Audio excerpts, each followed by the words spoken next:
going? Welcome back to the channel. Today's video is just going to be a fun little simple video where I will be ranking all 10 of Grady Hendrix's US commercially published book covers. So there are only 6 stories by Grady Hendrix, but one version has 2 copies. Actually, 2 versions have 2 copies. Another version has 3 copies. And so I thought, well, since I have just finished Grady Hendrix's works, I want to do a few videos dedicated to this author, and this is the first of 2 videos I plan on doing. This one is just me ranking all 10 of his book covers, which he has nothing to do with, you know, all book covers are designed by people at the publishing house and whatnot. And please don't take this seriously. I'm not really trying to degrade anyone's work or anything like that. I just wanted to put that out there, you know. I'm not hating on anybody's work. But this is just a fun little video of what book covers work for me and which do not. So let's jump right into it. Oh, and also before we get started, I will not be including Paperbacks from Hell in either one of these videos, since that is a separate non-fiction type of work. I'm just ranking Grady's fictional works, including book covers and stories, in the next video. So let's get started with number 10, which I don't have a copy of. I actually don't have a copy of number 9 either, but I do have all the rest. But the cover that works the least for me personally, I think, is going to be the Southern Book Club's Guide to Slaying Vampires paperback edition. This is just a take off of the hardcover edition. It's just changed up a little bit, adding more fruit to the outskirts and the title in the middle. And I just thought, why couldn't they just use the original cover? This is just a variation on that cover, and I don't think it really added anything new to it. So that's why I'm putting that at the bottom of the list. Okay, number 9 is going to be the most recent edition of Weasel Large Soul's paperback version. This is the purple cover with the guitar pick that's dripping blood, and okay, I like the colors and everything, but this really doesn't tell you anything about the story itself, except that, okay, it's got a guitar pick, so that must mean it's a musician and something bad happens. So I just think it's pretty lazy compared to the other 2 editions of this story. Yeah, I thought this is my least favorite cover. I didn't even buy a copy of this. I almost did, but I couldn't justify having 3 big versions of the same book, even though they're all different covers, and I am a Grady fan, and I would like to collect all of his stuff, but I just couldn't justify purchasing either number 10 or this one. So yeah, that's why it's at number 9. I just don't think it's very creative and doesn't draw you to it. Moving on to number 8. Now I do have copies of 1 through 8 here, so I will show you the actual books. So number 8 is one that I was really looking forward to and curious about the cover when it was revealed. And when it was revealed, I was like, that's it? That's what we're going with here? I thought surely this is just like a fake thing until the real version came out, but no. This is the cover they went with. I'm talking about the Final Girl support group. And while the blood dripping off of the chair is cool, it doesn't, I mean, this type of chair support group, I mean, it's very, very simple. And I think once Grady went to Berkeley, you can really tell a difference between which books are from Berkeley and which are from Quirk.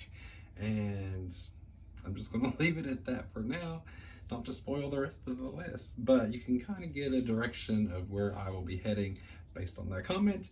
But yeah, this cover was very disappointing. I thought it could have been something really cool, but just a chair with blood on it, yeah, it's nothing great. So when the book cover for number 7 came out, I thought, okay, it's kind of simple too, and not exactly what I would envision when thinking of how to sell a haunted house, but it's the house itself. I think I like the colors, I like the scheme of it. The house pictured is not the house in the story. The main house in the story is 1 level for starters. This is like a 3-level house. So that's misleading for starters. And it's just, yeah, it's just very simple, very basic, but I did like it a little better than the Final Girl support group where all we got was a chair with blood on it. There's no blood on this anywhere. It's just okay. Number 6, my 6th favorite cover design for Grady Hendrix's books is going to be Horror Store. This is very, very much an original piece overall, considering its size, and it's supposed to look like an IKEA brochure, you know, a manual or something like that. So definitely props to the design. This is from Quirk. As far as the cover goes, I mean, it's supposed to be just like any other design piece, you know. But if you look closely, there's hands and a face right there. And that's the only scary thing about this cover. But on the back cover, we have the creepy side of that same picture, which is a lot cooler. So that's why I actually kind of cheated. But if you, since we're not grading back covers, you know, but it kind of goes together. So I thought, yeah, it's very original. I like it. I like that side even more. So that's all I got to say about it. Number 6. All right, so top 5 already. Coming in at number 5 is the first book cover that I ever saw for a Grady Hendrix novel, I think. But I still kind of really like it, and that is the Southern Book Club's Guide to Slaying Vampires, the hardcover edition. I've always liked this cover. I really like the punch your wounds dripping blood off of the orange or peach or whatever the heck this is supposed to be. But yeah, this is my favorite cover from Berkeley. It's just a really simple yet elegant and mysterious design, in my opinion. Okay, number 4 is the hardcover edition of We Sold Our Souls.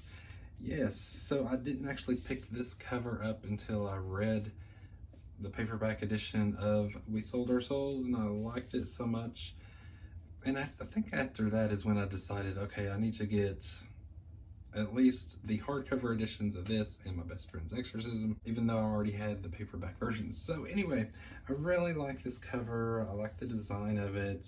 I don't really care for the design of the person because that looks nothing like what I imagine Chris, the main character, to look like. But that's the back cover of it. Not that we're just discussing back covers, but there's also sprayed black edges of this, which is awesome. So yeah, I really dig this cover. It's pretty cool. So number 4. Okay, top 3. Number 3 is going to be the hardcover edition of My Best Friend's Exorcism. Yes, I really didn't care for this cover at first, like the first time I ever saw it, but you know, now that I'm a Grady fan, I had to have this copy. And I think it's so original because it's supposed to look like a high school yearbook. And obviously, you know, you have your normal high school pictures, and then you get to this girl and she's facing backwards, and that's just awesome. And I love the retro colors of it. And the inside has all these, I don't know what you call them, where people have signed your yearbook. And yeah, so I really like this edition. It's the same thing in the back here. But actually the front cover, I just thought it was very original and I really love it. I also love how the exorcism word here is going across this person's eyes. I just thought that was pretty cool too. So overall, I really love this design. I love this cover. So yeah. Number 3, I really debated between these top 2 covers, which one I really loved more. At this point in time, number 2, I'm going to go with the paperback version, the first paperback version of We Sold Our Souls, which is designed to look like a magazine cover, like a Rolling Stones cover, which I think is really awesome. But yeah, this is what I imagine Chris to look like. This is the copy I read, and it has stuff written here that's in the story itself, and I thought it was very awesome. And usually it's very rare, especially in the horror community, I think, to have an actual person on the cover of a fictional book. Maybe that's just me, I don't know. But I really love this cover. It's very, very close to being number one, but this other one just barely edged it out, mainly for the nostalgia. Nostalgia. However you say that. Actually, scratch what I just said. There was no competition. Okay, I really, really, really love that cover of We Sold Our Souls, but after looking at this again, there's no question that this was ever not going to be my number one. That's the paperback version of My Best Friend's Exorcism. Of course, I love this cover. It's so 80s. So great. And it looks like a VHS tape. So you turn it over on the back and it looks like that on the back, like actual VHS tape does look like, you know. But yeah, so 80s. I love the colors. You know, you got the balloons here and the girls playing in the canoe or whatever that was. And then you got like this shadowy demon over here and some possessed owls, which I don't think was ever in the story. Correct me if I'm wrong, but I don't remember it. And then the school tower here. So yeah, it all fits perfectly. I love the design of this whole thing. The little stickers that would be on the covers of VHS tapes. Please be kind, rewind, you know. So yeah, definitely my favorite Grady Hendrix book cover. So that was my ranking of all 10 of Grady Hendrix's US released book covers. Let me know your rankings down in the bottom, which ones you absolutely love, which ones you don't really care either way about. I really look forward to hearing your thoughts on these book covers. So thank you all for watching. I hope you enjoyed this quick little ranking video. Like I said, I will be doing another Grady Hendrix video, and I will probably film that like right now and release it maybe in another week or two. I might put a different type of video in between these two just to kind of break it apart a little bit. But yeah, I've got that planned. I've got two. I think I'm going to split my book haul video into two because there are so many books that I've gotten over the past 5-6 months. And there's a whole separate hobby between reading books and purchasing books. It is so much easier to purchase the books than to actually read them, you know. But I mean, either way you go, they're both fun if you can afford it, that is. But anyway, I'm getting off topic here. So I do have those 3 videos coming out, and as well as I think I am going to do like a Carrie by Stephen King video. So 4 videos, so you've got some more content coming from me in the near future, and I appreciate all your support. Thank you all again for watching. I hope you have a great day, and I will see you in the next one.